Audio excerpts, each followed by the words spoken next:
Hey everybody, welcome to an episode of Whiskey and Wires. I am John Bingham, and today with me, a very special guest. I've got Leon Todd from one of my favorite YouTube channels, which happens to be the Leon Todd channel, as well as Australian mega supergroup and future boy band, Ragdoll.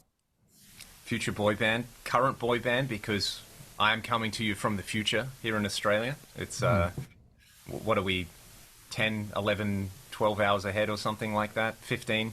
I never know. The important thing is that I'm coming at you from the future. Sure. Is it a boy band or a man band? Well, that's a good question, because I guess Aussies love to, Australian men love to, have a few quiet ones with the boys. So I think even if you are men, you're still boys. It's very much an attitude thing. Have you put the ois in your music? Do we have ois? We don't, but I don't sing. Well, I don't sing in our band, but I do occasionally do backing vocals, and I'm the oi guy. I'm the lead guitarist and the hype guy. So all that kind of dumb stuff, that's my job. Sure, that's great. Do you have like a big clock that you get to wear around your neck? I wish. Maybe I should get one. If you're the hype guy, I mean, you've got the guitar, but you could incorporate the two. Airbrush it on your guitar. I was going to say airbrush it on the guitar. That would be... Well, now you're giving me ideas, John. Yeah. So your band, Ragdoll, is a power trio. Yes. The funnest of all bands. That's so awesome. So, give me a run through of some of your influences that make this power trio happen.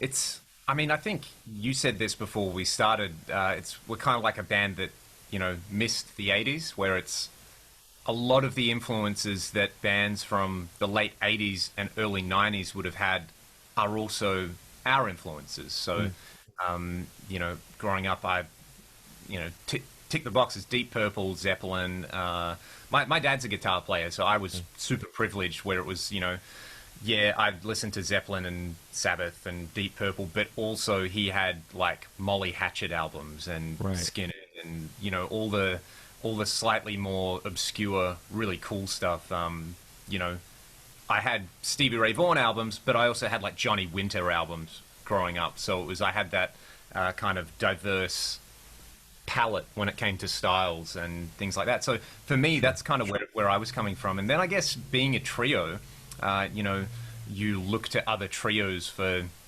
inspiration and more so like how do you do stuff in a trio is very much our thing. And one of the bands I really look to, who I think did that amazingly well, are King's X, who I love. That's the best band in the world. Yeah, exactly. And they're the band that when you find out somebody else likes King's X, you go, King's X. Yeah. Then you're friends for life. So, and obviously, like Rush are another huge one for me. Again, bands with singing bass players, because we have a singing bass player. The old Robin Trower stuff. Even though we're not a blues band, that kind of his the big albums like Bridge of Sighs and Twice Removed from Yesterday and that kind of thing. I don't know. There's something about just the way he's filling up space with the guitar that I really like. And then all the 80s stuff for me was really big. Doc and Rat, all the Olympic guitar playing stuff, and early 90s stuff as well, like Alice in Chains and Soundgarden, and all the kind of just dangerous sounding stuff. And I've listened to everything as well. I'm a massive prog guy and metal guy and classical music, and it's like if you play guitar, anything with guitar. So yeah. So let me understand this here. You're a big King's X and a Rush fan. Yep. You like all the 80s and all the early 90s stuff. I saw in one of your videos that you use 10 to 52s. Yes. Have you ever seen that Schwarzenegger movie called Twins? Yeah. Yep. I think that could be you and I, except that I'm Danny DeVito. You're Arnold and I'm Danny. That's how this is going to play out. It's, the longer I talk to people and talk about tones and things like this, there's I think we're just a genre of like mutant human. It's like there's certain things that you are exposed to, and they kind of, they mutate your brain in a weird way, and you all end up converging on the same. Drop tunings are cool, but playing weird chords with them is also good. But also having, there's quite a few people who actually I had somebody book me for a lesson a couple of weeks ago, and this dude logs on, and he's playing a PRS single cut, and he's in drop C, and he's using a rectifier, and he starts playing, and it's like, oh, what are you into? And we start talking, and I was like, dude, it's like, and he played great, and I was like, dude, this is kind of like looking in a mirror, and we were, he was from the States, I was from here. It's like, what did you grow up doing? And it's like, oh yeah, we played a lot of sport, and it was like parallel lives, you know what I mean? You get it's an interesting thing. I know you had Mike Nielsen on a couple of weeks ago, and I think he's the guy who really inspired me to get into YouTube, because I was watching him play and listening to him. I was like, man, this guy's like all the things that I like, but I can't do any of them. And he's just, the tones he's pulling, and he's got all this rack stuff. I like that. So there's a lot of that stuff that, when I was growing up was, you thought you were the only person in the world who knew what an 80A MP1 was. Of course. Yeah. Who these X were. So, yeah. It's, I think I'm a few years older than you. I'm not quite yet 40, but I'm in my late 30s, and when I was getting into playing guitar, it would have been the mid-90s, and all the rack stuff had died. I could buy MP1s for $100 all day long. Wow. I mean, they're still cheap. You can get MP1s for $300 all day long right now. Yeah. But when you've had it for $100, $300 seems outrageous. There's inflation, No. Yeah. But it is funny, because when I was coming up, Ibanez and Jackson and all that, so that was not cool. What was cool was Telecasters and Fender Hot Rod Deluxes. And I'm not saying that there's anything wrong with that, but the big rock and roll thing was overtaken by the very, very understated thing. That's a very, very good way of putting it, I think.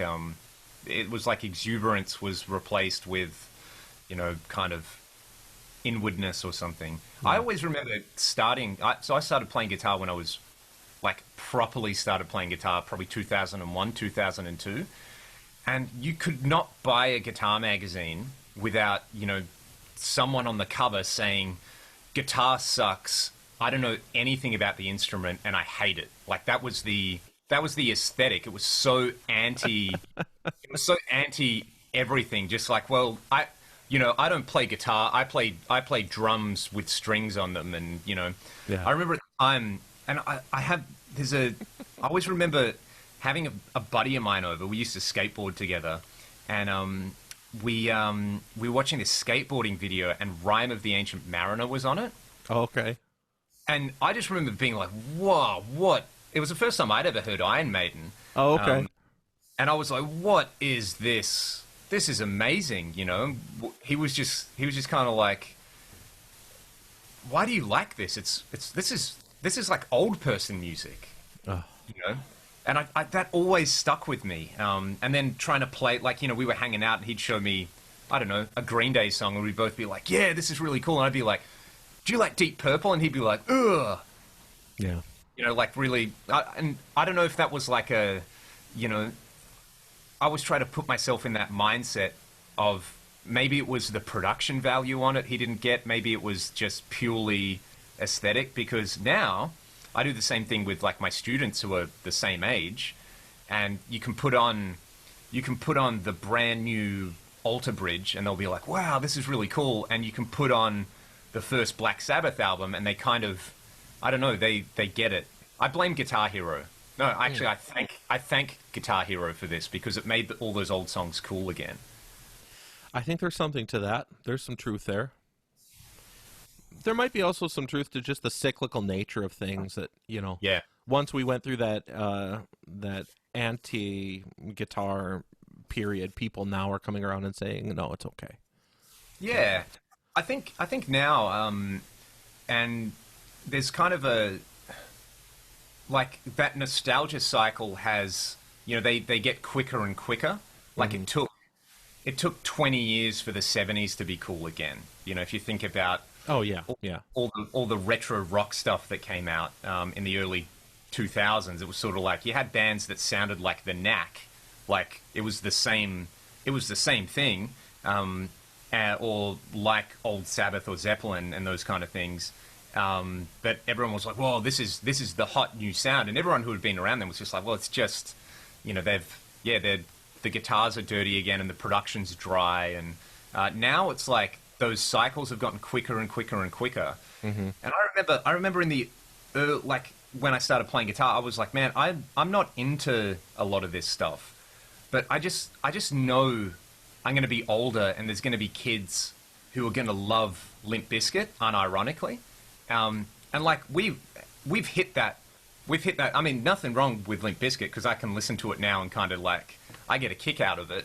But it's not the, because of course that was the big thing, and then as big as it was, it became uncool again really quickly. And it's like there's just those nostalgia cycles just are so tiny now that you can have people who are like nostalgic for 2018. That might be due to just accessibility through information channels. I mean, we can do things so much faster now, so inherently things get faster. So in Australia, what's the scene over there? Do people still like rock music over there, or has it been taken over by house and trap and all that? I think so. So Australia is interesting in that you essentially have one channel in the mainstream stuff that you hear. The big commercial stations just play whatever is being played in America. Top 40, yeah, it's the same thing. Whatever the Hot 100 chart is in the States, it's exactly the same. So the interesting thing is that there's a radio station here in Australia which is it's funded by the government, so it doesn't have advertising. Yet it's like the tastemaker, and it's called Triple J. And if you get played on Triple J, that's your into the festival circuit and into everything else. So Triple J is kind of like the tastemaker, and I don't think you have an equivalent in the United States because of things like you have satellite radio. You have all these outlets for. Like the first time I went to the States, people were like, "Oh, Ragdoll, so you guys are active rock," and I was like, "What does that mean? What is active rock?" And they were like, "Well, we have these active rock channels," and it was like, I guess if I had to say what is active rock, it's bands that, like Shinedown. Someone was showing me Shinedown, and they were like, "Yeah, this is active rock." I was like, "Okay, I would think about this. I would call this like hard rock." I've never in my life heard the phrase active rock before. Never. Maybe it's a Midwest thing then. Maybe it's I grew up in Detroit. Oh, well, there you go. Yeah, no. I think you were talking to somebody who doesn't know a fucking thing about rock music. Highly likely. But yeah, I always remember that term, like active rock, and they were like, "Oh, it was stuff that's on Sirius XM or whatever." And I was like, "Okay, cool. This kind of all, this is guys shouting over guitar riffs one way or another." So okay, that's fair enough. But back to the Triple J thing, that has gone from in the 90s. Triple J played Nirvana and it played Soundgarden, and Triple J broke Silverchair. That was the the great export. And so you have people probably your age who would have grown up with Triple J in the 90s, who really don't like Triple J now because Triple J has just continued to play whatever is, popular but not on the mainstream rock charts. So it's mostly that kind of electronic lo-fi. There's a lot, hip hop. Yeah, it's long story short, yes. But Triple J does gravitate towards more that kind of like cool indie thing. And it's not really an outlet for really heavy stuff. They have like a heavy show once a week on there, but then that's for the really intensely heavy stuff. And for a band like us, there's nothing because we fall in that middle of, well, you're kind of melodic, but you're not like a super heavy band, but you're also not a chilled out indie band. So even though I always have this rant where it's like, we are we are an indie band. We're independent. We fund everything ourselves and self-produce our stuff, and that's what indie means. If you're on Sony, you're not indie. Sure. It's funny how indie turned into a genre tag. Yeah, very much so. Yeah. What are you drinking there? Well, at the moment, this is a delicious cup of Australian water, and I just finished my cup of to tie in with the theme. I had some rum barrel aged coffee for Rum barrel aged coffee. yeah, really interesting stuff. There's a roaster right near me who and it's amazing because it's a father-son operation, and the dad runs like an irrigation supplies business. So literally you walk into the shop and the left half is irrigation supplies and the right half is this artisan coffee roaster. And they always have weird stuff. So I just try it, and especially now when, everyone's trying to support local businesses. It's like, hey, you know what? I drink coffee every day, so I'm going to get it from you guys. That's awesome. So yeah, that's and I also don't drink, so that's the vice is coffee instead. And it's funny, my wife was like, this smells like wine, and I was like, well, it's the closest I can get without without actually indulging. Sure.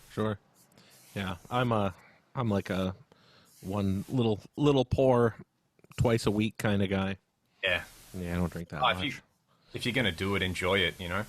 Yeah, so the nice thing about doing that with this is a Scotch that I'm drinking here. Many people have heard me talk about this. This is the Balvenie Scotch. It's very, very nice. Dave Friedman turned me on to it. But you can, when you're only drinking that little, you can afford expensive drinks. Hey, exactly. It's like gear, right? If you for people who and I see this, you'd see it all the time. Somebody's on YouTube or Instagram and they're playing like a Sir through a Friedman and they're ripping, and the majority of the comments will be like, "Oh my God, why is your rig so expensive?" And it's like, well, one, look at the person play; they're fantastic. But two, if you're gonna do it, like, do it properly and get the premium stuff. There are definitely channels out there where there's a guy, for example, that will have every PRS or every Sir, and he'll pick it up and go, "Ba-donk, donk, pow," and it's just the worst thing you've ever heard before, and you're like, what is going on here? But, yeah, it's his hobby. Let him collect. Who cares? Yeah, exactly. And that's the majority of my audience, hobbyists. Sure. The majority of every guitar player's audience on YouTube are hobbyists. And, just because you don't want to master every element of the instrument doesn't make your experience any less valid. It's a horses for courses thing, in my opinion. That's a nice way of looking at it. Yeah, somebody said that to me recently. We were talking about this thing of, like I guess, and you see it a lot. I mean, I see it a lot in the comments. Often on YouTube you get your comment section, and then there's always a held for review, and then the spam. So you go to the spam, and it's like, click here for massive extension, and you're like, all right, cool, that's clearly spam. But then there's every now and then you get these guitar zealots, I guess, who they see guitar and they see guitar gear as like a purity test or something, and it's not. Like, if the guitar is the thing that you've just worked 80 hours on the phones on Wall Street, and you can afford to have every nice PRS and every nice Sir or Friedman, and that's the thing that keeps you sane, then more power to you. If you're someone playing an Ibanez Geo through an old Pod HD and you're ripping, and you sound great, well, at the same time, there's probably no reason for you to need more stuff if all you want to do is play. So it is it's all part of the spectrum, I guess. Sure. I think many of us are on the spectrum. The guitar spectrum, 100%. Oh, that was a terrible joke. I'm talking about mental health here. Oh yeah, definitely. So behind me here, speaking of gear addictions, I've got this Marshall 50 watt DSL. I occasionally, and by occasionally mean every day, will comb through like online listings for like Craigslist and Reverb and all that stuff to see what kind of weird gear is out there. And I've never considered DSLs because years ago, I remember working with them and thinking, they're nothing special, they're whatever. Yeah. Lo and behold, I start hearing these fleeting rumors that the DSL 50 happens to be special and should be paid attention to. And I don't know if you know who I heard that from. Not going to name names. Might be you. They sound like a total jerk, whoever they are. Yeah, exactly. No, so I'm watching your channel and I'm listening to these clips and listening to the reverence, and I'm like, okay, this requires serious consideration. And so I found out that a buddy of mine has one, and I decided to borrow it from him.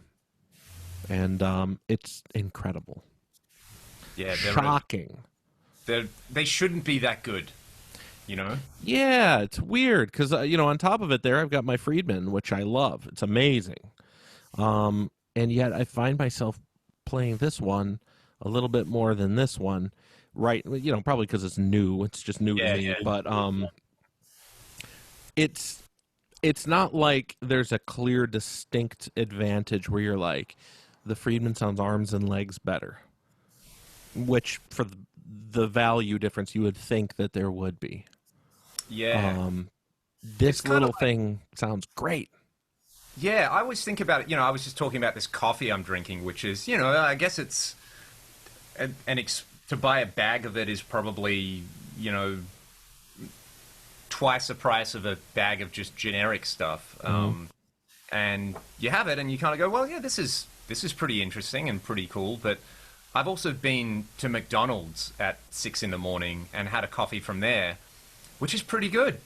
Sure, I agree. Not all the time, but sometimes it's pretty good. And similar to the DSL, it's funny because our singer, bass player Ryan, who also plays guitar, he can play everything. He's one of those guys. He for when we started the band years and years ago, I was using I had a JMP1 and a TCG major, and of course I had a Sonic Maximizer in there. BBE. The old BBE, yeah, and that was like my rig, and it was all cool because it was MIDI switchable, and we would do a lot of regional shows here. So you drive it's crazy, especially in Western Australia because it's so big and there's like no one here. Like 2 million people in the whole state, and the state's over 5 times bigger than Texas. Oh wow, yeah. And you can drive for we've done. There's often a lot of 6 and 7 hour drives where there's nothing. And it's not like a 6 or 7 hour drive in the States where, every 20 minutes there's Applebee's, Chili's, McDonald's, Wendy's, gas station with everything you could ever imagine, Triple X video store on the side of the highway. Like, you can be fed and entertained that way. There's just nothing.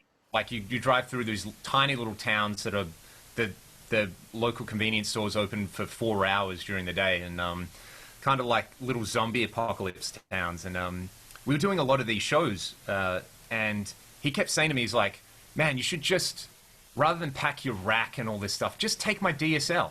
Just take my DSL. Just take my DSL. And I was like, yeah, no, no one likes those amps. Because I had a 100-watt version of it, and I was like, yeah, whatever.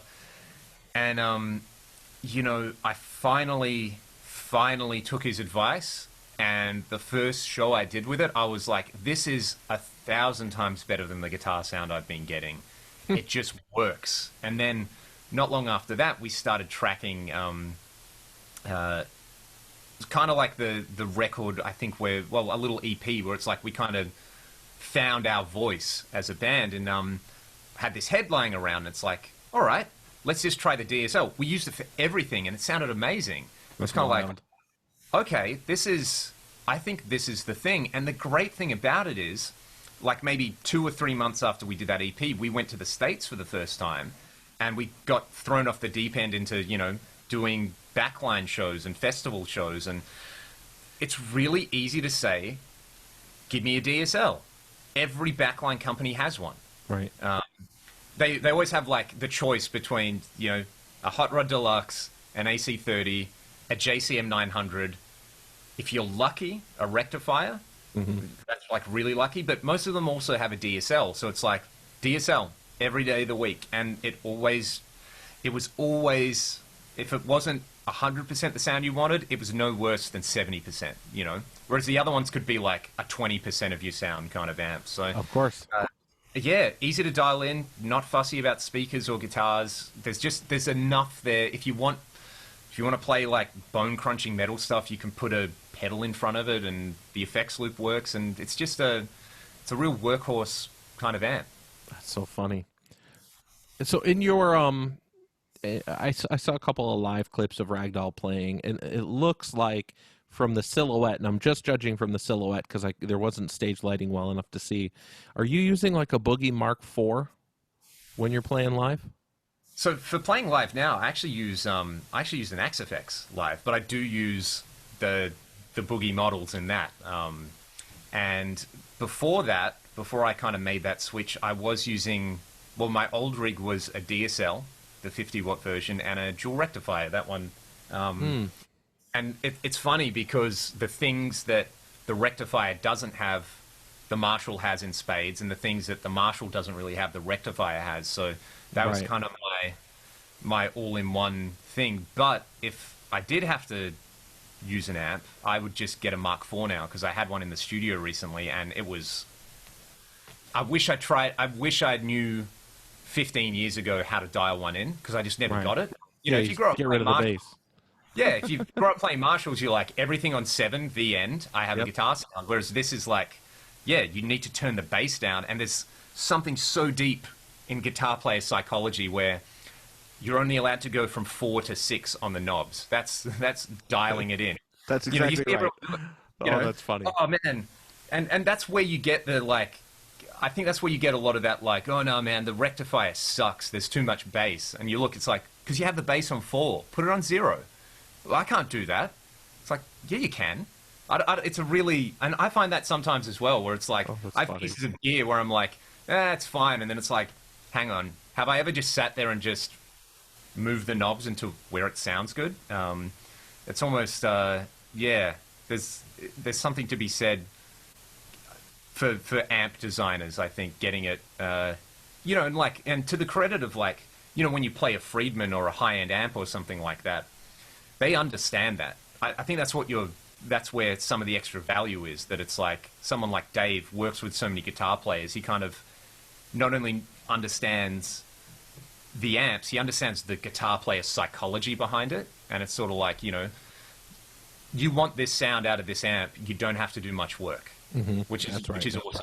And something like a Boogie is it's amazing that they're so popular, because they're like antithetical to guitar player syndrome. But maybe that's why people like it, because it's like, hey, Boogie Mark IV, you know the secret? Cool, all right, don't tell anyone. Right.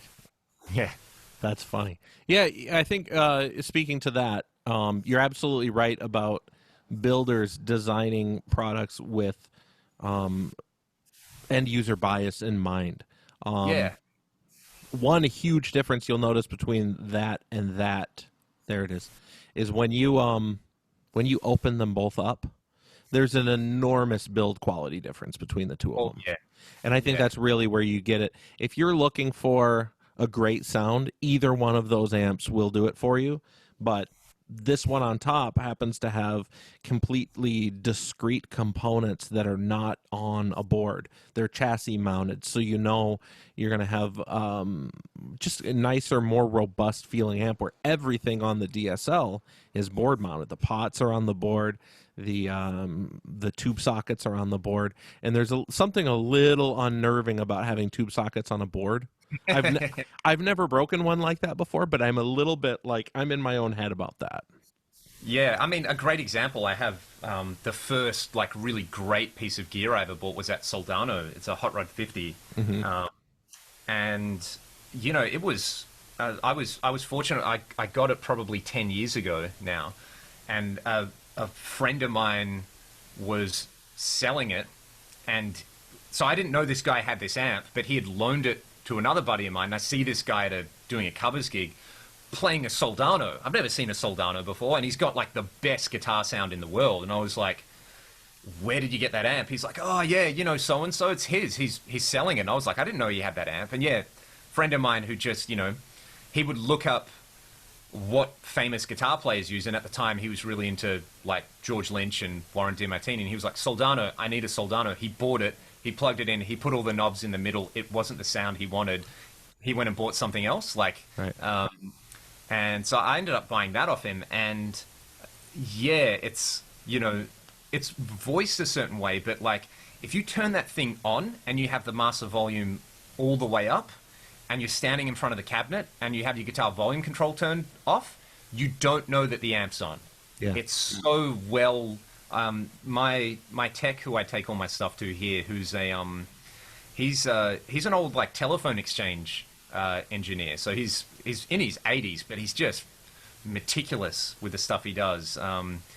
And I think I just needed like a retube or something, and I took it to him. And he called me and he said, "This thing is the best laid out like piece of audio gear I've ever looked at. Like where the components are and where they're mounted is like optimized for just efficiency and low noise." And he was like, bring me this amp more often rather than your Marshalls and your other things, because it's so much easier to work on. So there is that.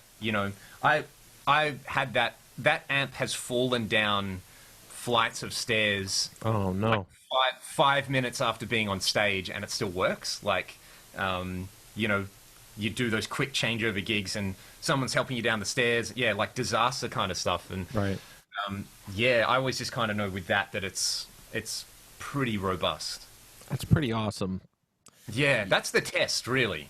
Throw it downstairs. I don't recommend it. I wouldn't recommend it to the casual viewer. But I mean, that is where the difference comes in with that kind of thing. And yeah, the other thing as well is, we were talking about something like the DSL. It's a great sounding amp, but it's voiced with kind of like now I call them like populist amps, right? It's voiced so that the majority of people can get a sound they like out of it pretty quickly. Whereas something like a Soldano is like, that's it's the definition of boutique. It's like voiced a certain way. If you after that thing, you need to have it. If you're not after that thing, well, don't bother. It's gonna do what it does better than anything else, and that's the point. Yeah. Yeah, that sounds right. So you mentioned that Mike Nielsen was a guy that really got you interested in doing the YouTube thing. And now that you're doing it, you're doing a lot of gear reviews and a lot of how to use your Axe Effects sort of stuff, and like little guitar lessons. There's kind of a plethora of different things that you do on YouTube. Is there like one or two things that you kind of really enjoy doing more than, say, the others? Yeah, I think, and it's interesting because as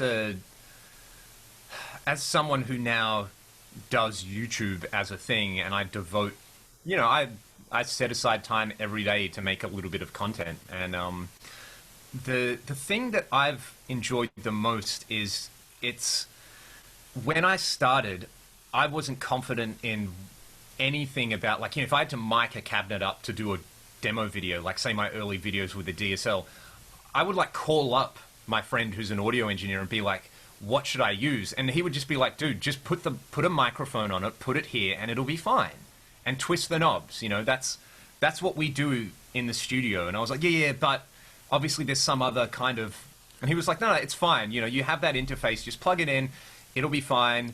Don't worry about EQing it post. Just it's going to sound like the amp. And getting that kind of insight into how to make sounds and how to process guitar signals, I think that's been the thing that I enjoy the most. So it's like, it's almost that challenge of, here's a piece of gear, how do I get something usable out of it? So, Sure. especially if it's a cool old amp or a cool old piece of rack gear, or maybe a piece of gear like the DSL, which people, or the rectifier, where there's a certain sort of fragment of the guitar playing universe really misunderstands them, or it's been misrepresented. That's the thing. That's the thing I get a kick out of. I always just get a kick when people kind of get turned on to the band's music, because people see you, when people are on YouTube looking for YouTube guitar content, then you are a YouTube guitar person to them. And they might not know that you're also in a band, and that, you know, you've been doing the band a lot longer than the YouTube thing or something like that. So anytime someone's like, oh, hey man, I checked out your band and I dig it, I get a real kick out of that. Sure. Because That's of course, cool. Yeah. something I love and have spent a lot of my life working on. So yeah, it's as long as people see value in it, I think that's kind of what I do try to cater stuff to that. You know, I had that moment of looking myself in the mirror. Like, you know, sometimes you get emails from companies like, do you want to do this particular product? And it's super gimmicky.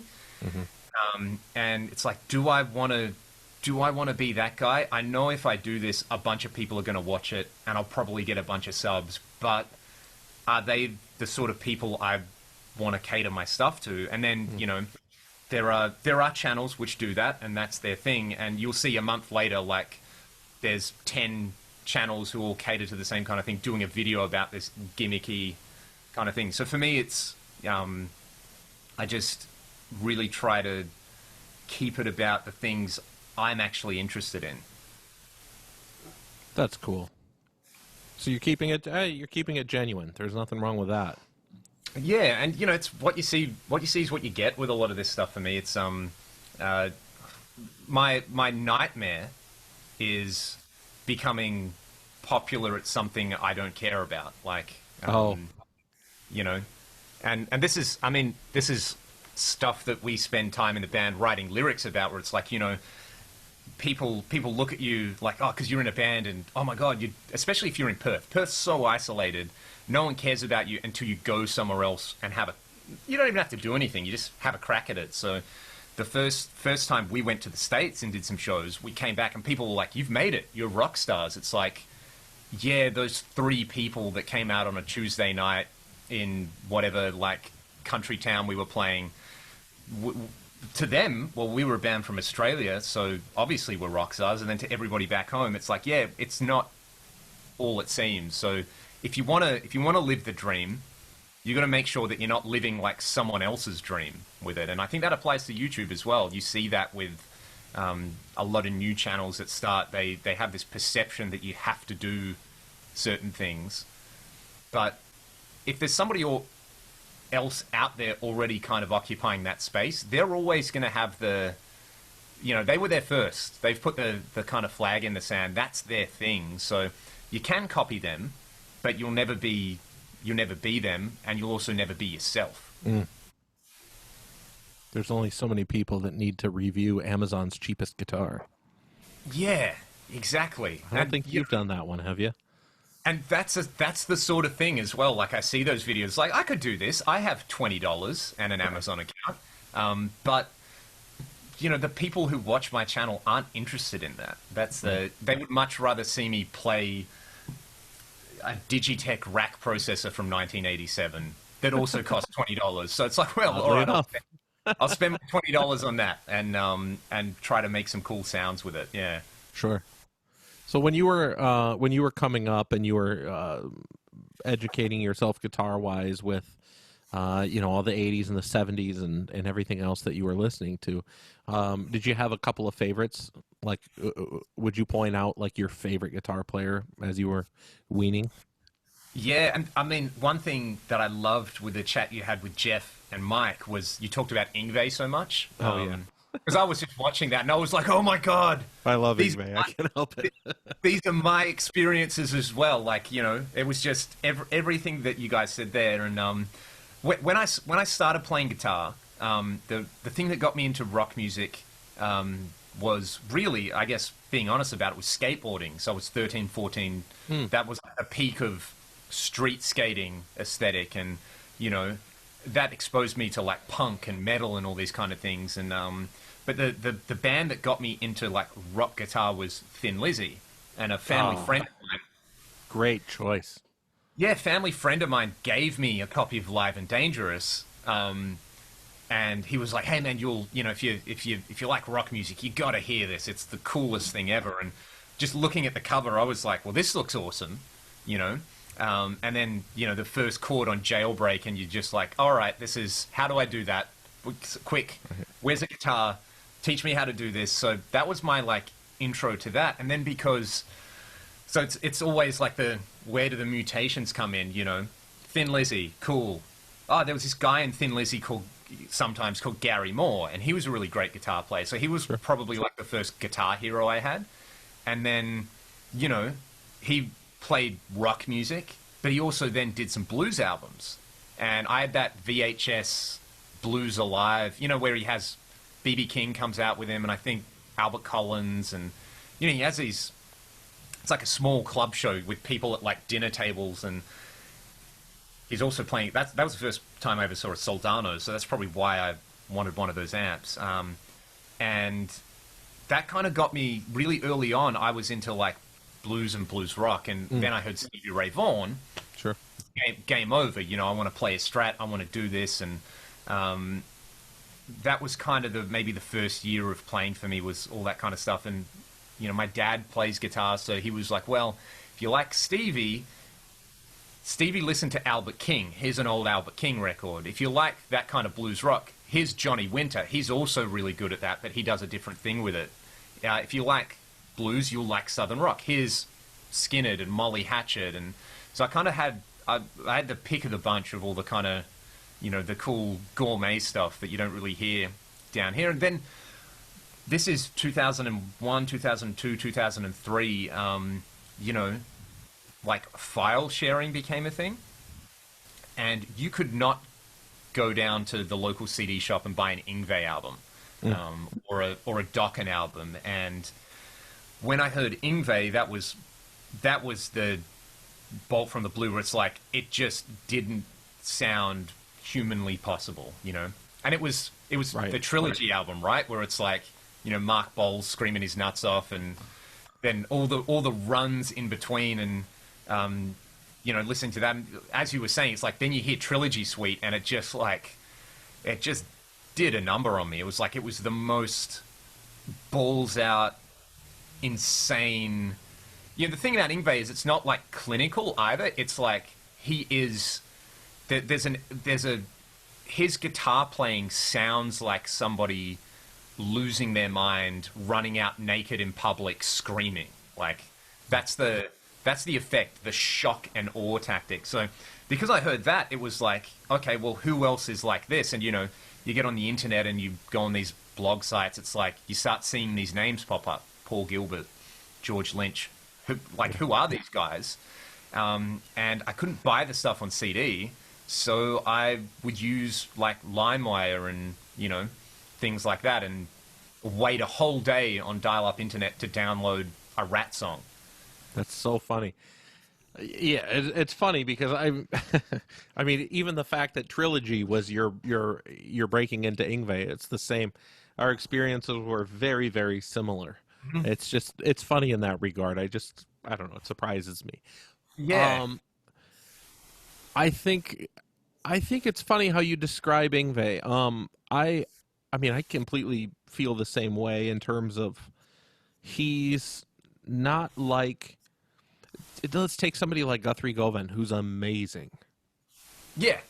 Doesn't have the same ferocity. It's not ferocious. It doesn't sound like a volcano exploding the same way that Yngwie does. And that's the thing that, even though, and I've said it a million times, and I'm not going to defend this, I don't think he's a good songwriter. But when you hear... He's the worst. Oh yeah, he's horrible. But when you hear the guitar playing, it is like a volcano erupting. It's unbelievable. Whereas a lot of these guys that are more clinical have never quite spoken to me the same way. It's interesting you mentioned Guthrie, because when I was learning, I used to buy a British guitar magazine called Guitar Techniques. And Guthrie was just this guy who they would have a couple of transcriptions and a backing track. So it was like, it was great value at the time. You didn't have YouTube, you didn't have the internet. You could get this magazine, and it would literally last me a month. I would go through and learn, a Rolling Stones song with the backing track.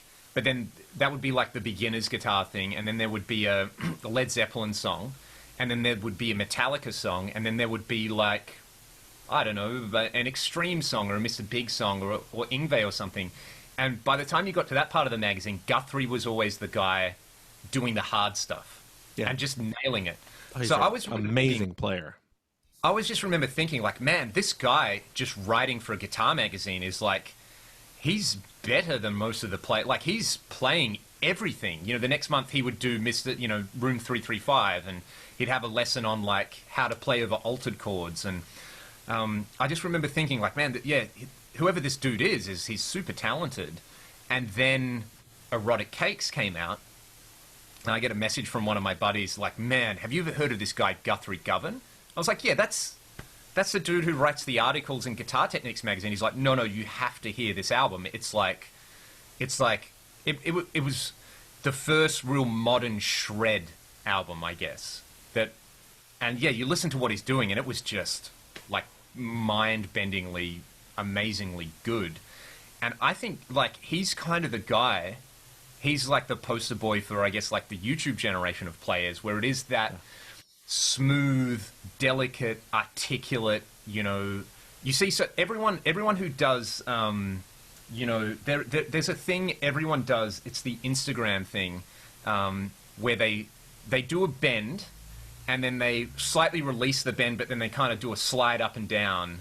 Like everyone does it. Everyone does it now. It's this really cool. It's a Guthrie thing. Like you can trace it back to him, and like everyone does it, and the little like jazzy slide into notes, and the whole legato thing. It's like he's like the guy responsible for all these modern, fusion and rock players. And I'm sure if he wanted to, he could totally imitate the Yngwie thing, because he's a guitar genius. But that aesthetic of that album really, it kind of reshaped what people think as shred.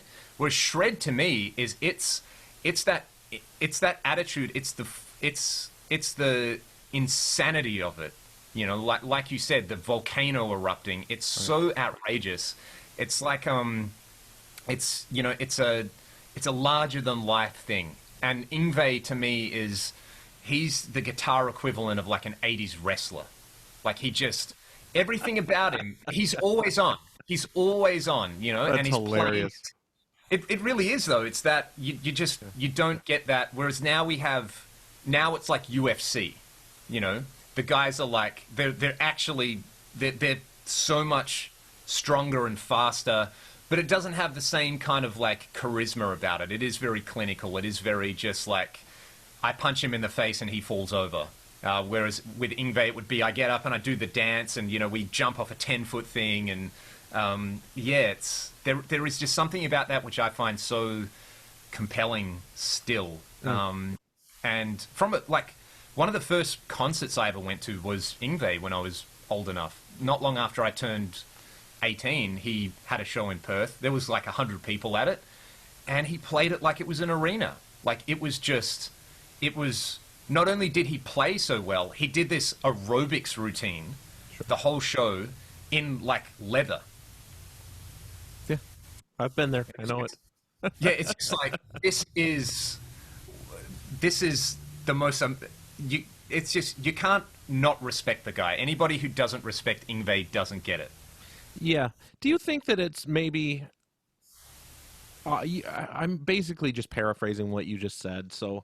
I don't know, maybe it's pointless to bring up, but do you think that it's the difference between someone who aspires to be like the rock star versus someone who aspires to be a incredibly polished guitar player? Yeah, definitely. Because the Guthrie thing is like I don't want to say Vi sits somewhere in the middle. But the Guthrie thing, to me, it kind of reminds me more of the fusion scene, where it's very brainy. He's always, he always looks like he's thinking like 3 measures ahead. The guy absolutely deliberate in every little thing that he's going to do.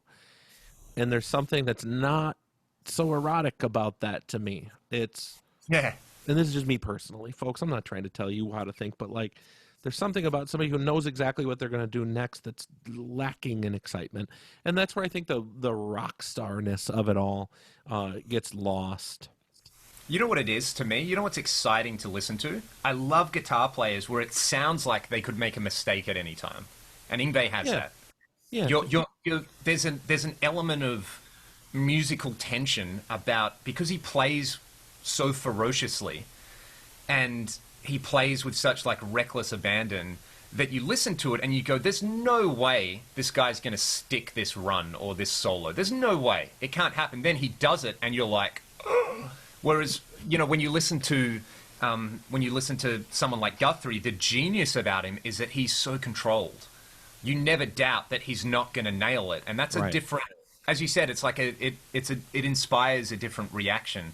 To me, it's like, oh, It's sorry, jaw you go. dropping. No, it's jaw dropping. It is what it is, but continue.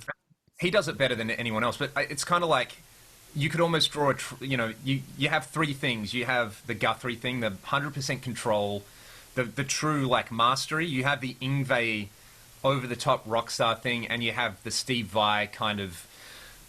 Steve is like he's a spiritual guitar player. Like guitar takes on this other.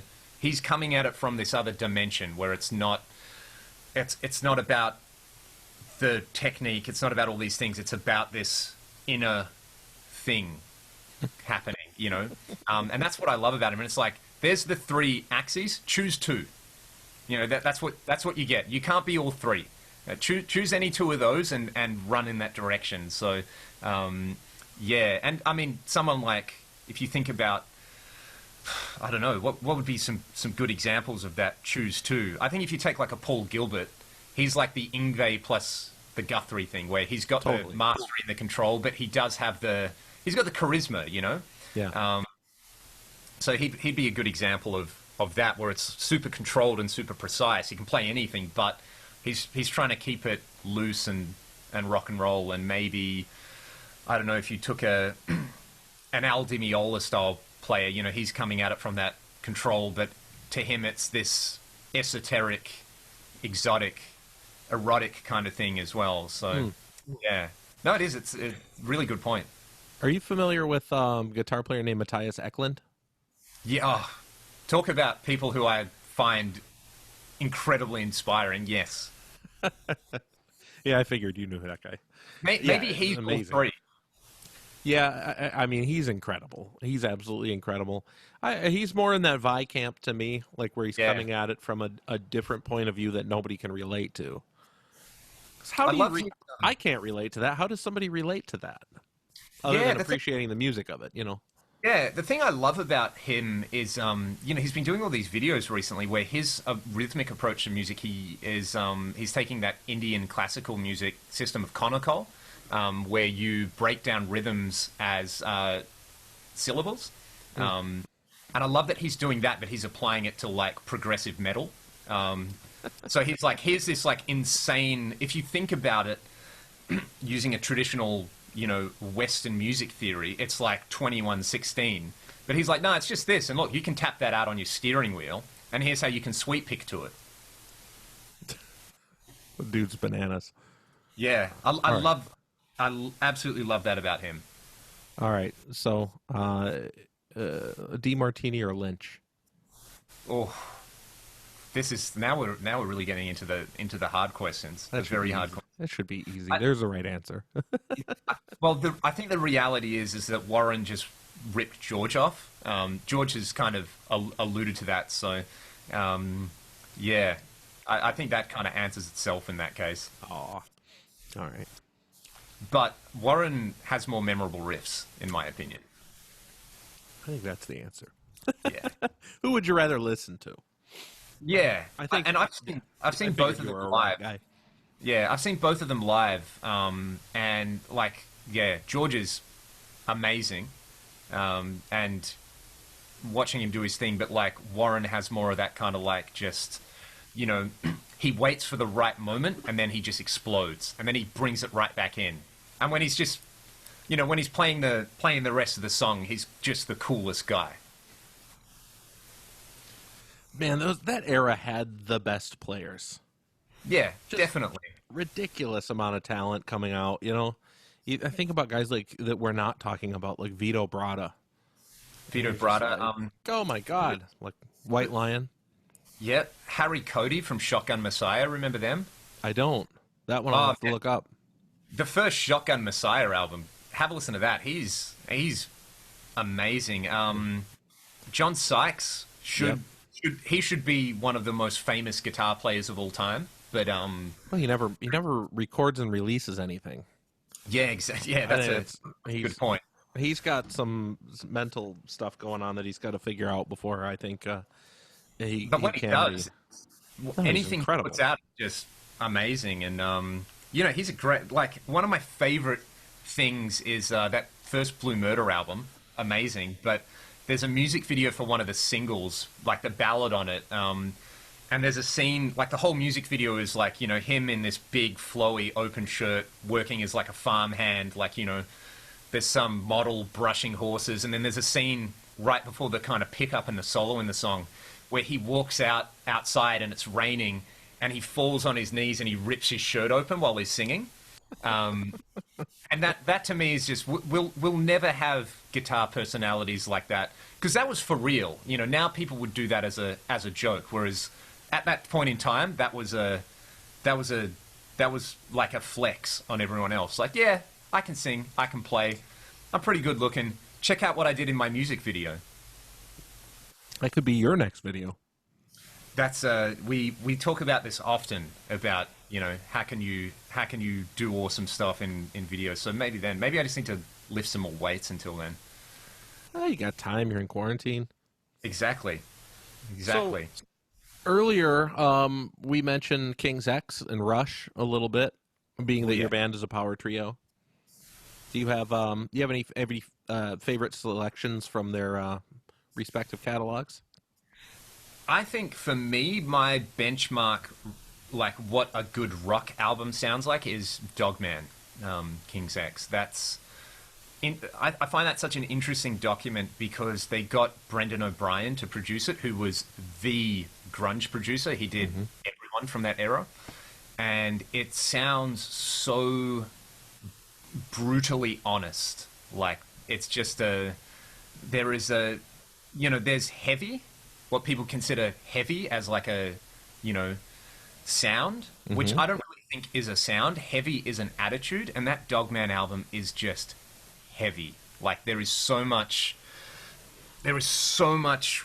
attitude and like just literally heaviness about it. Like, some of the songs are heavy lyrical themes, and the way they're playing, they sound so pissed off on it, and it's so hard hitting. And for me, Dogman is the album where I was like, whoa, okay, I know there's the template if you want to be like a riffy three-piece band. So for us, that's always the reference, is like when we record something and mix it, it's like, quick, put the song Dogman on, or put Pillow on off that album, and it's just, all right, do we have our attitude aligned correctly?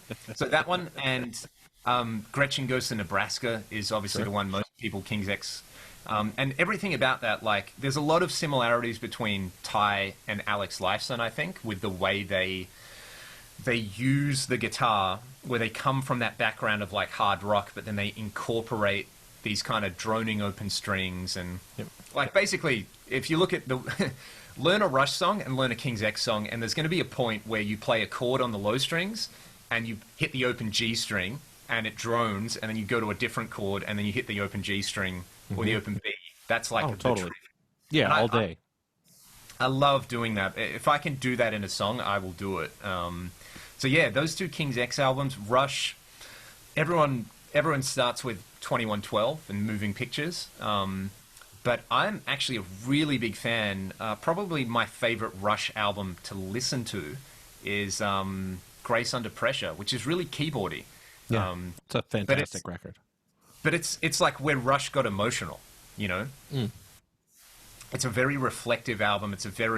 That was the first album I listened to when I heard Neil had passed on, because that was, you know, it's just the vibe. You can tell that whatever was happening in their lives, they were dealing with loss. And it's a really beautiful sounding album. That one and What's the tune? Suddenly we're gone from all the lives you left your mark upon. After Image. Yeah. Is that the first track or second track on that record? Uh, It's one I of think them. Yeah, it's probably the second one, but that was the song. I just went, yeah, this is the song. I have to listen to it right now because, yeah, amazing. So that's my favorite, probably my favorite Rush album, and you know, it's been funny because we've been making so much content recently about, you know, guitar sounds and recording, and you know, how do you get a riff and how do you record it? But I was thinking about this last night. I was like, man, actually, the thing which no one talks about, which is the thing I spend the most amount of time on, are like the lyrics and the melodies in songs. And you know, like when your audience is guitar players, obviously you don't spend much time talking about it on your YouTube channel. But for me, I always loved Rush and King's X because it's not just like get a hot chick, drive a fast car, do a bunch of, you know, drink some beers, party, have fun. And I love those type of rock and roll songs, you know. But that's not my life. That's I don't do any of that stuff. So what do I do? And that's why I gravitate towards those bands, because it's like, oh, you can write about just life stuff, but you can have it with, like, you know, riffs and screaming guitars. You're allowed to be intelligent. Sometimes Yeah. Well, when you can manage it. yeah. You know what's funny?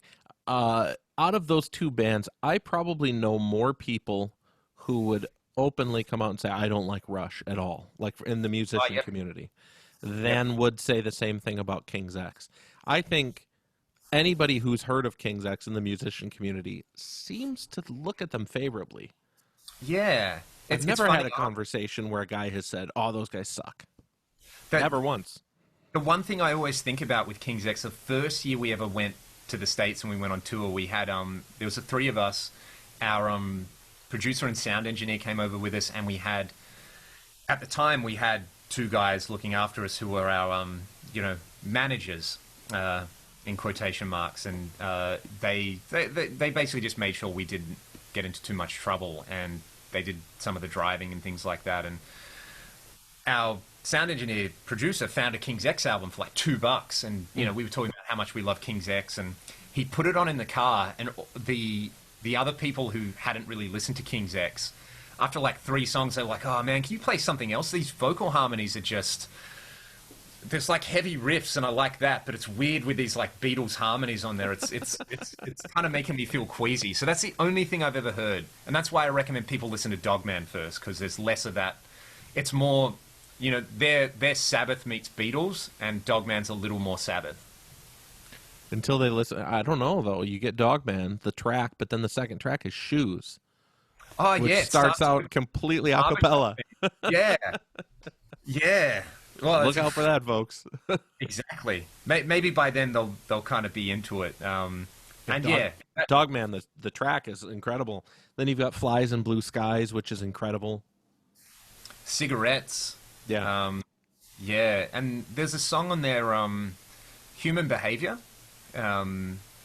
which is my favorite song on the album, and it's just got this, like, you know, it's got this thing that's happening with the guitar, like, it's not metric modulation, but it's like the guitar's hitting very specific accents, and it's like the accents creep forward by like a 16th note or an 8th note every bar, so you have this just like slamming, like John Bonham kind of drum groove, but then the guitar's like creeping forward and, you know, pushing until it like lines up again. So this riff almost it sounds like they're a garage band who can't play, but then it resolves and it's like, whoa, this is kind of thrilling. So that's the song for me when I heard it, was when I was like, man, that's just incredible musicianship to come up with something like that. Yeah. But you're right.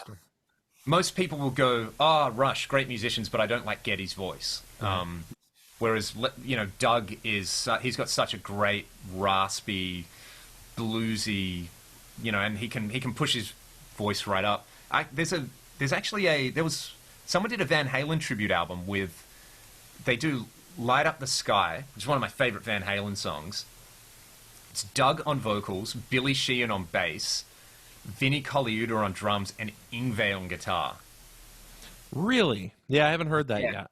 I'm gonna have to hear that. I don't know what it's off, but it's at most of those like all-star covers things. They normally suck, Sure. It's just like everybody phones their stuff in, but this is really good.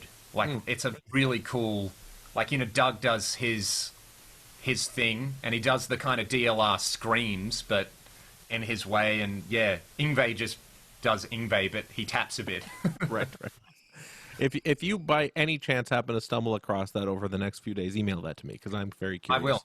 And I'll love it. And if I do find it, I'll link it in the description of this video so people can see it too because it sounds crazy. It is. There's oh god, I think it's called Coverta or something like that. It's a cover project that was being done. Russell Allen was the vocalist.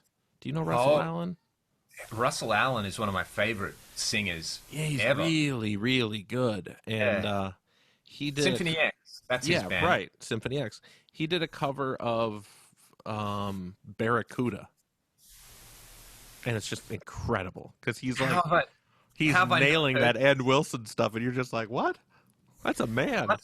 Russell Allen, right? So what was the CD that I bought? This was again like mid 2000s. Guitar was only cool if it sucked, and I bought a CD. I don't know where I saw it, but it was like Inside Out Music. That was the label that had all this cool stuff from like Europe and America. Progressive metal and things like that, and I forget what it was. Maybe it was my dad. He just bought this Symphony X CD. He was like, "Oh, apparently this is new, and apparently the guitar player is really, really good." And we listened to it, and we were both blown away. But I was like, "Man, this guitar player is like Holdsworth Malmsteen. Like he's doing a lot of legato stuff, but he's got the Michael Romeo, insane. Still one of my favorite players." But I was like, man, normally the singers on those kind of things, it was like an afterthought, like a bunch of musicians, they write all this insane stuff, and then they just get someone into, we need lyrics. Okay, which like medieval movie can we talk about? But I was like, man, this singer's really, really good. And years later, I finally saw some footage of them playing live. And most of the time, it's like, a prog band. Everyone kind of stands there and they play and they're really serious. Russell Allen comes out and he's just like, he's a rock star. He's got a drink in one hand and he's singing this stuff perfectly. But then in between everything, he's just doing all the 80s frontman stuff. Like he's kind of he's just peacocking around. Everyone else is like, really, really intensely playing. And he's just like hamming it up. There's a video of them doing some big European festival and same thing. He's just amazing, singing great, but just like charisma to boot. He did a bunch of albums with, if you know Jorn Lande, the Norwegian singer. I do, yeah. Yeah, another amazing singer. Yeah, they did a bunch of just albums where they're just singing like metal duets, and it was funny. One of my friends who we both really like that. He was like, "Oh, did you see the new Alter Bridge albums out?" And we're listening to it, and he goes, "Dude, think about it. Alter Bridge is just that. It's just that like Jorn Lande, Russell Allen crossover, except one guy is singing all the parts. Like Miles is he's that guy where he can sing the baritone stuff, but also the high stuff. It's like you got a really good point there. It's just kind of Alan Lande with like drop B riffs. So yeah, if anyone likes Alter Bridge, go and listen to those Russell Allen, Jorn Lande albums. They're hidden gems. That's amazing. I'm gonna have to find those. Yeah, it's so cheesy, like there's so many parts where it's like, it's I think the guitar player who wrote all the music and produced it, Magnus Carlsen, great player. I've got like, so I got this Alan Lande and I was like, who's playing on this? It's great. And Magnus Carlsen, so I just found all the stuff he's done. He was in a band called Last Tribe, and He's done. I think he plays in Primal Fear now. Yeah, this is So all it's like, past me. I have no idea. yeah, all these like European bands, man. There's some great stuff. But he's an amazing player. He's someone I'd love to just meet one day and be like, dude, when I was 17, like you got me excited about rock music again. You know, yeah. So Russell Allen singing Barracuda, that's going to be great. Like I just know that's going to be great because he's amazing. One of the best vocal performances I have ever heard in my life. You know, sometimes you hear a singer and they sing with like such emotion, or a guitar player, like it really, when it hits you in like, you almost feel like you're going to cry or something. I've only had that feeling a few times, and Russell Allen, there's a Symphony X song called Paradise Lost. Sure. And in the bridge, the way he sings is like he sings, he's like pushing his chest voice so insanely high, and it's like his voice almost breaks. And it's the most emotional thing I've ever heard in like prog metal. It's like a crossover moment. I'll listen to that because he has some moments where I'm just like, this guy's insane. The next album after Paradise Lost had a song called Without You on it. I mean, the album had the song Without You. You know the song? Yeah. It's wild because there's moments where you're listening to the way that his voice comes across and you're like, that sounds just like Sammy Hagar. And then you're like, that sounds just like Dio. And it's like, how does this guy like manage to encapsulate like Dio and Sammy Hagar into one voice? It's mind blowing. The guy's incredible. Yeah, he's and it's funny because it's like Ryan, our singer, gives me a lot of those moments as well. Like they've got very similar voices. Where Ryan's got a great voice. And people say that to him. They're like, dude, you're almost like, you know, because there was one tour we did where we covered Holy Diver as like the surprise in the set. No way. It was always third last song. So like when you start to run out a bit of gas, it's like, let's throw some Dio in. It'll get everybody super pumped. Then we'll play our last two songs and rage. And yeah, people would be like, man, like, you know, you kind of like, you sound a bit like Sammy Hagar and a bit like Dio and all those kind of things. And yeah, similar.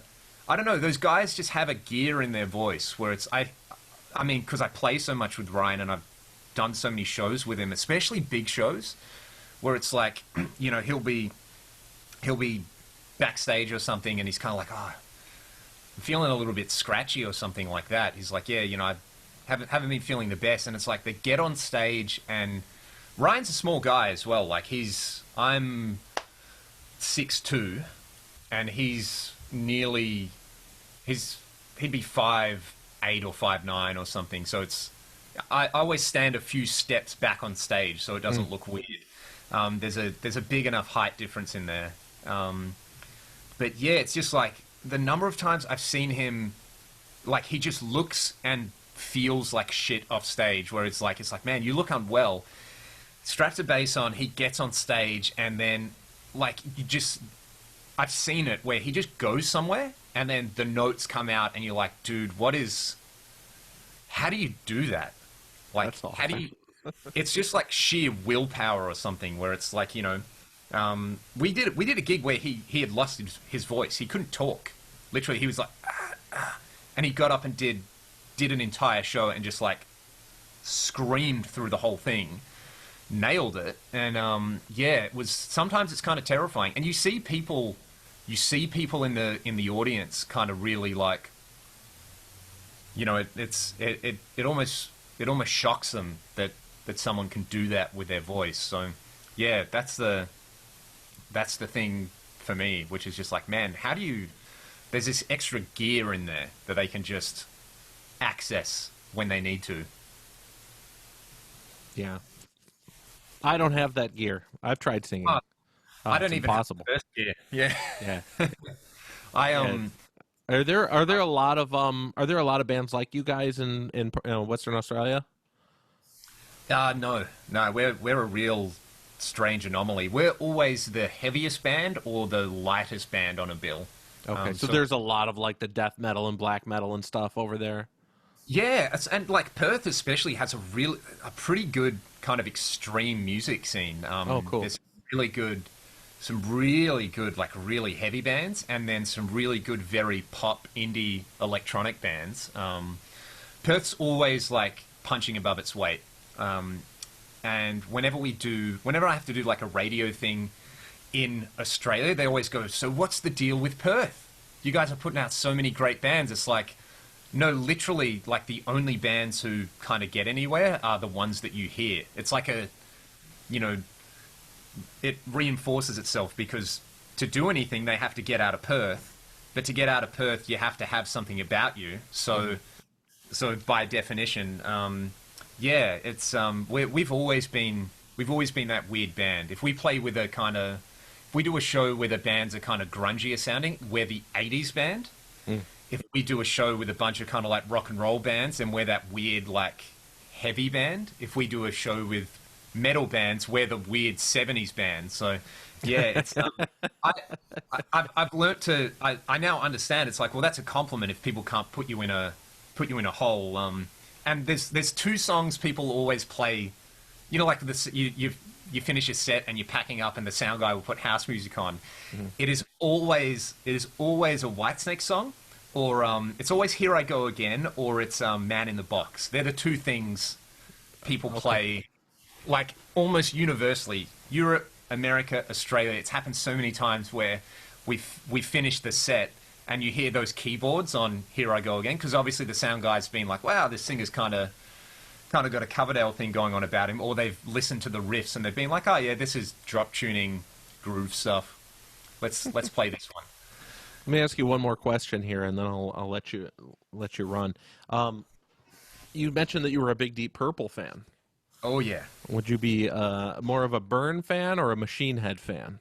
I'm a Burn fan. You picked me straight out of the box. I figured so. That was the first. It's incredible, man. I've watched. There's a doco on YouTube about the whole like Mark III, Mark IV lineup. Really interesting, really profoundly like sad as well, especially the Tommy Bolin stuff. But it's very good. Like they interview. There's footage of them playing. So the first time they played in Australia. I'll give you an indication of, like, Deep Purple in America is a different thing to Deep Purple in Europe and Australia. Deep Purple and Journey did a double header here not long ago. Journey opened the show. And people... Oh, yeah. No, I'm aware of that here. And in America, Led Zeppelin made it. Deep Purple didn't make it. That was simple. It's as simple as that. Yep. And literally in Australia, when people think about classic rock, Deep Purple are top tier, A grade, and they play in Australia a lot. But yeah, it was, people didn't show up until like the last Journey song, you know? Yeah. My wife's American, and she was like, "What? Why are Journey opening? Like, you know, they're a way bigger band." It's like, not here. People, there's something about Australians they just love songs which have that like ja ja ja kind of thing about it. That's why they love AC/DC so much. And Deep Purple, it's that primal, like, you know, it's just, Australians love sex music, basically. That's why they love AC/DC. You know, it's AC/DC is the best band ever. I mean, yeah, exactly. What are you gonna do? Exactly. And if you guys never exported anything else, you did that. Yeah, exactly. And it's cool because like every kid knows Thunderstruck here. It's like every kid's first lesson is like, "So Leon, can you show me how to play Thunderstruck so I can show it to all my friends at school?" Whereas the equivalent in the States is Eruption, right? Like, you know, who is the guitar hero? Eddie Van Halen. He's got the big smile, he's got the long hair, he's got the cool homemade guitar. Here it's Angus Young. You know, it's unavoidable. But yeah, man, Deep Purple, that very early, because it had I could get into it when I was starting off early because I liked bluesy stuff. So it was like, it kind of sounded bluesy, but then they had the heavy stuff. And I first heard Burn when, again, VHS. I think I probably rented it from the local video store, the local Blockbuster. Actually, our last Blockbuster only closed down last year. How's that for a fun fact? That's only a few years behind, though. Yeah. The California Jam thing, I just thought that was the most rock star thing I'd ever seen. Coverdale, the way he's singing. Glenn Hughes and his like it's the sound of cocaine. I know that now, but Glenn Hughes in his white silk suit playing his bass. You know, I think the version of Space Truckin' they do, he just sings this like insane falsetto.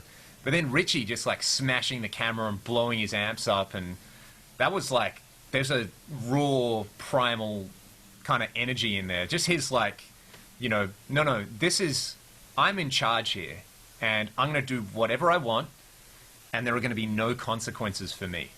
Was kind of as a 15-year-old, you're like, I want that power. How do I get that? Did you ever read up about Richie Blackmore very much? Yes.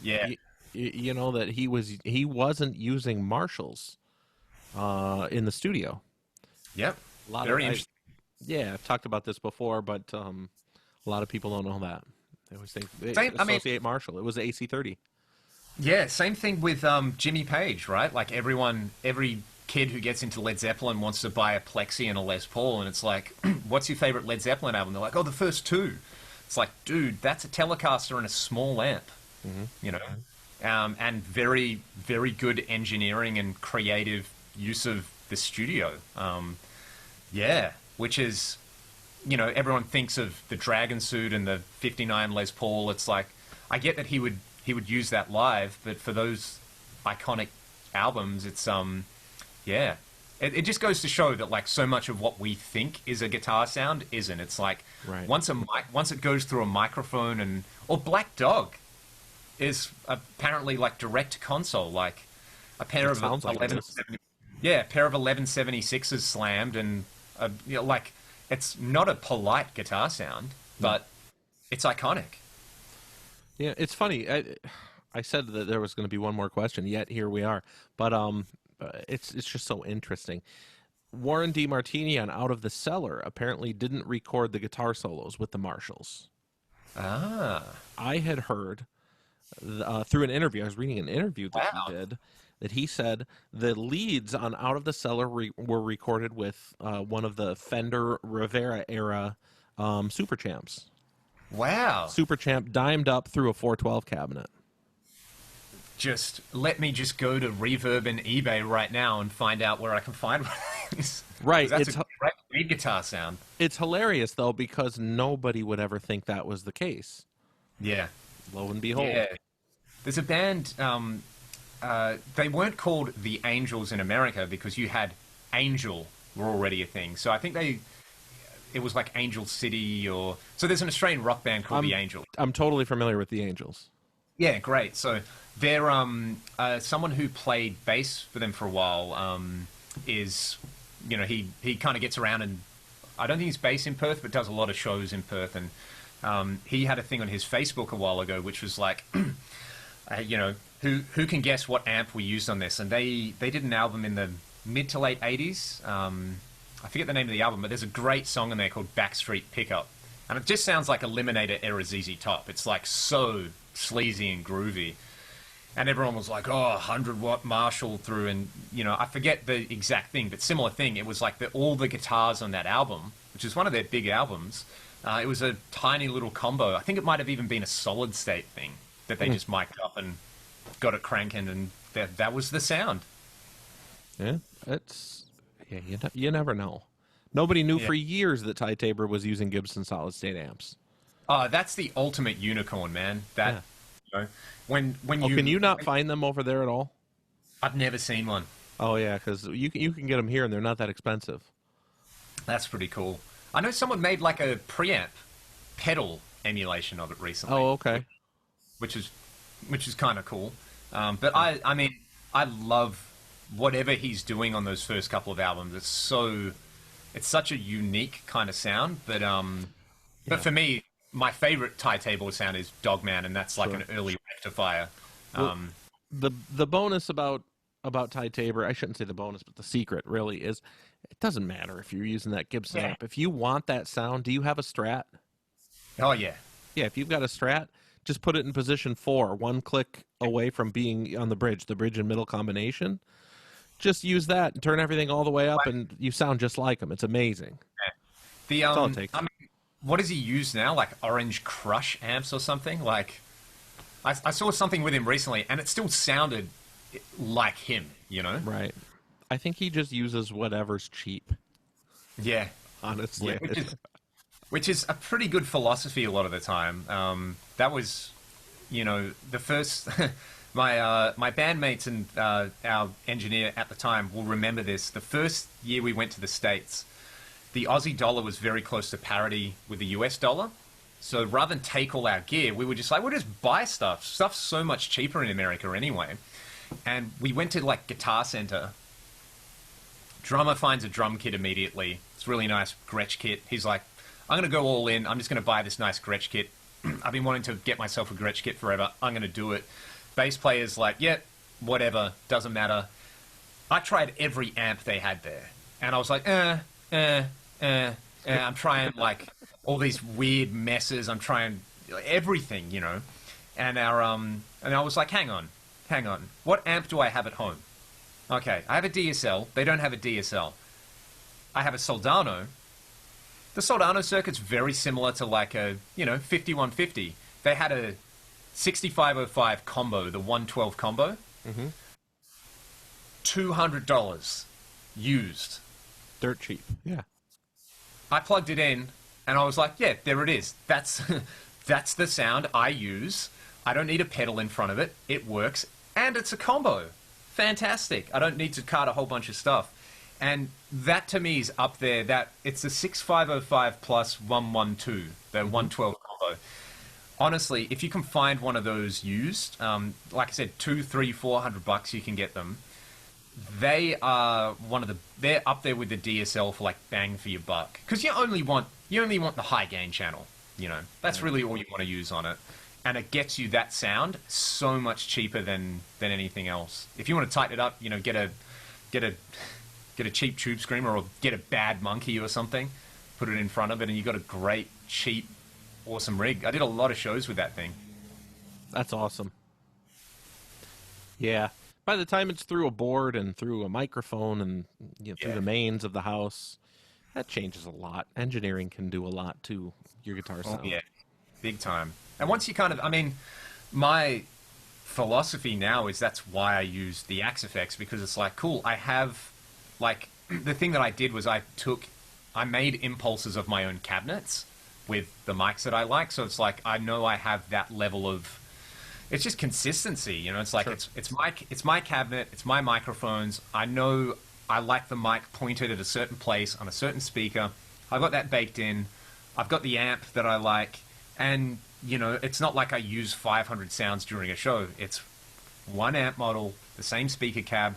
It gives me a level of convenience and automation where I press one button, there's my rhythm sound. I press another one, there's my rhythm sound with a great, like, edge-style rhythmic delay.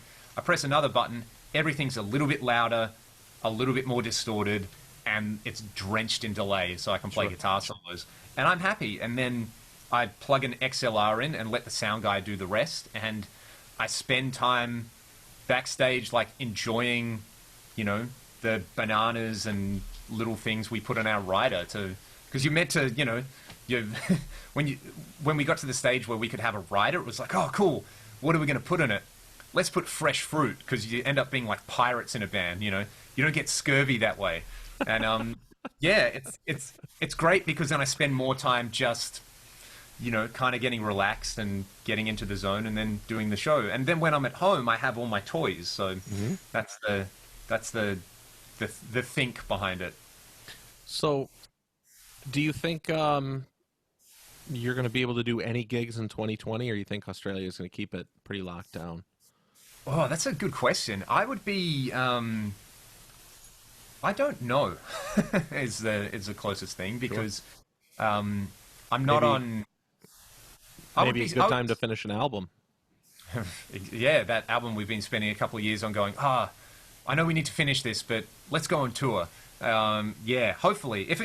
I would be very surprised if it got to the stage where we're doing like full band shows.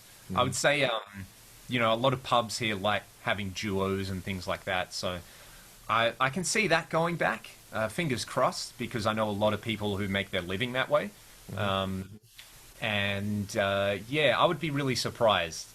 And you know what? In all honesty, it's kind of a nice opportunity to step off the hamster wheel that we've been on for the last decade, basically. So, as you said, finish some music, hopefully finish the record, hopefully write some more stuff, and yeah, just have that little bit of time to reflect and just appreciate all the good things in my life, which is very like I said, we're just so fortunate. I'm so fortunate to live where I am and have had the opportunities that I've had, because it's Australia has been very lucky in the context globally, I think. So yeah, it's just luck of the draw. Sure. No, thanks for no, letting me take so much of your time. No, this was a lot of fun for me, folks. If you get a chance, go on your favorite streaming services, or better yet, find a way that you can purchase and support Ragdoll, which is Leon's band. They're fantastic. They've got a full record out right now. Do you have just the one record? We technically have two, but the first one we did was we actually took two existing EPs that were out of print, and we had them remixed. So okay, and that one's called Rewound. Rewound. Okay, so go and find Rewound. Go and find Back to Zero, and then take the time to listen to Follow the Leader. Yeah, which is the new single that's out right now. It's really good stuff. I think you'll take it. We spent so much time talking about King's X as well. If you like King's X, you'll really like the new single. So, yeah. Yeah, man. And thank you for all you do on your channel. If it wasn't for you, that wouldn't have happened. And I spend plenty of time on your channel. So, yeah, I appreciate it. And I think a lot of other folks out here that don't know you, subscribe to his channel, Leon Todd. Yeah, come and check out the I call it the toy library. So there's the nice thing is, I have a lot of cool gear. I like making videos with it. I have a lot of friends who also have a lot of cool gear, so I borrow their cool gear as well to make more cool stuff. So there's a depending on if you like amps, if you like rack gear, if you like pedals, if you like modelers, if you like guitars, hopefully there's something that is going to appeal to anyone who likes guitar-centric stuff. Yeah, or you could learn how to play Lay It Down. Exactly. Exactly. Not the way Warren plays it. Oh, that's all right. All right, I appreciate it, Leon. It was a lot of fun. Man, it was an absolute pleasure. Thanks for having me. Yeah, for sure. I'll talk soon. Sweet. Take care.